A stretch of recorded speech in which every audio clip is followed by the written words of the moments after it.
And as we get ready, we don't want to disrespect the gentleman on the track. Oblique Seville 414. But let's go to the start. Buwaji and Krumi in lane 1. 9.99 seconds for Buwaji and Krumi. His personal best comes in with a time of 10:06, on the verge of another sub 10 seconds in the 100 meters. To Akeem Blake. He trains with dynamic speed, coached by Michael Frater. His aim is to run faster than his coach's PB. He's the reigning Diamond League champion, Akeem Blake. Brian Lavelle in 3. Brian Lavelle, a brand new personal best of 9.94 seconds in the semifinals. Trains with Optimum Track Club. Brian Lavelle in fine form, won 200 meters last year at these championships. Kedron Golson in 4. The big man at Sprint Tech was running some 10.2s and 10.3s earlier this season, has stepped right up to the 10 flat level. He is ready to deliver a big run here. He's in the middle of the track in lane 4. That is Kishane Thompson in lane 5 MVP. Bruce and I agree that he's in personal best territory. 9.80 his new season's best, 9.77 at his utmost best. The Olympic silver medalist at 100 meters. Very fast, very quick. I think he's the man to beat in this race. Oblique Seville from Racers Track in 6. The second of the Racers athletes in this final. He ran 9.84 to make it to this final, becoming the second fastest man in the world this year. At the time, he was the fastest. He has a personal best at 9.81. He knows what to do to make that team. Rowan Watson, MVP, lane 7. Well, Rowan Watson, back in 2023, was a national champion over 100 meters. That very year in Budapest, he would have been a part of Jamaica's 4x1 bronze medal winning team in Budapest. Raheem Ford in lane 8, Empire Athletic. At 10.06, he's all the way out in lane 8, but he says, hey, I've been on a world championship team before. I have also run sub 10. We did it with the ladies in Kruma Kingston College. Blake. Oh, Blake was Merlin Otti. Lavelle. Edwin Allen. Golson. Don't remember. Margate High. Thompson. Margate High. Gavin Maceo. Maceo. Oblique Calabar. Homewood and Calabar. Watson. York Castle. Ford. Jamaica College. Well, we did it for the ladies. Here they are. Here we go. Kishane Thompson won his first national title last year. Personal best, 9.77 to win then. Semi-finals. Can Seville do enough to make this team? Set position. Bang! Is sent off. Seville gets out quickly. So too does Thompson. Thompson takes charge. Thompson pulls away from the field. Akeem Blake. Here comes Seville as well. Seville gets second behind Thompson. 9.71 with the flash time. We need wind legal. We Yes, need wind legal. definitely need wind legal. Seville. And they adjusted time as well. A powerful run. Wind legal. 9.75. 9.75. And said new it personal best. For Kishane Thompson. The exact time I said. And gentlemen, Seville came through at 9.83. That is next to a Akeem miracle. Blake as well. 9.75. 3. Yeah. So look at this.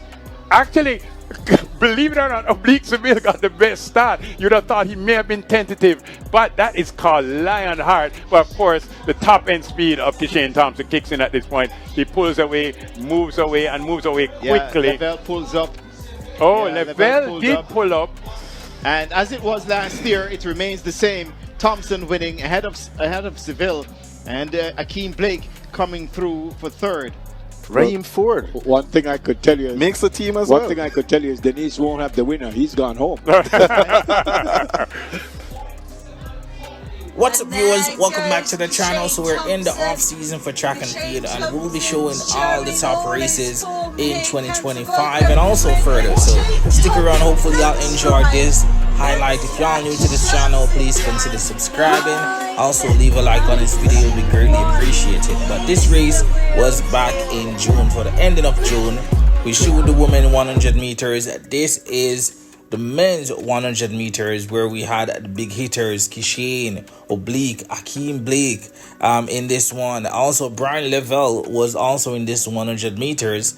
Unfortunately, it didn't end well for him because he pulled up he had to jog through the line because he felt something about 50 meters or so in the race. And I also know there's a part that didn't show in the highlights where Obliqueville had issues. That part was a bit lengthy, so it was cut out. But yeah, Obliqueville had hamstring issues at the starter, and they gave him like 30 seconds or less worth of massage. He was back and he was able to run a time of 9.83 seconds to finish second in this race. But as we know, Kishane, the big man, clocked a new world leading time at that time, or is still the fastest time in the world, even at the ending of the season in 2025, which is 9.75 seconds, which also makes his new PB, his new personal best over 100 meters. So yeah, this was definitely some exciting stuff. Akeem Blake ended up finishing third, booking his spot for the World Championships. And yes, all round this was just an exciting race. The build up to this race, all the athletes was firing with Obliqueville having issues, the drama and so forth, and unfortunately Brian Lavelle pulling up because it would have been a really close. I had Brian Lavelle finishing in the top 3 for some reason, but Akeem Blake running 9.88.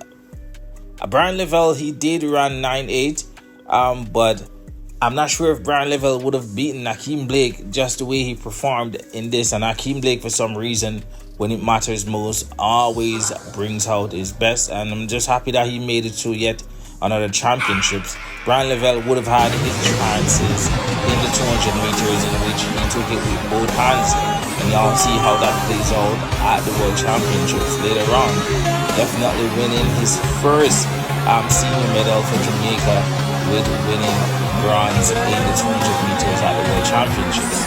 Now for the men, even though Kishane ran the fastest time in the world and a new PB in this race, which was at the Jamaica National Trials, he did win on to the World Championships, where he actually got beaten by Obliqueville. Yes, Jamaica did finish 1-2, and that's historic in itself. But Obliqueville got the better of Kishane, running 9.77 seconds, so not far off of Kishane's PB, but in the 100 meters, many would see that as a huge distance, because when you look at Usain 9.58 versus a Yohan 9.69, many would say that's really close, that's easy to beat, but no one has gone even close to 9.69 in recent times since Bolt Yohan Blake era. And Bolt himself stated that he don't see anyone getting close to that world record anytime soon. But we'll just have to wait and see. But Kishane winning this one, but ended up getting beaten by Obliqueville at the World Championships. But it was still a win for Jamaica because Kishane got yet another silver medal, continuing from what he did at the Olympics in 2024 in Paris. I know he wanted the gold. He wanted revenge on Noah Lyles, and I believe he got the revenge, but I think most of all he wanted to win his first gold medal, but it wasn't to be. But Obliqueville, he been around the blocks, been in the mix basically for the past 3 years, finishing fourth, pulling up. He finally gets his medal. So yeah, as I stated, it was a win, a big win for Jamaica, finishing 1-2, and it was just exciting, similar to this race that we just watched. And hopefully y'all enjoy this throwback race. Feel free to leave y'all thoughts on this one in the comments. That's all for today. Thank y'all for watching. Remember to subscribe and leave a like, it would be greatly appreciated.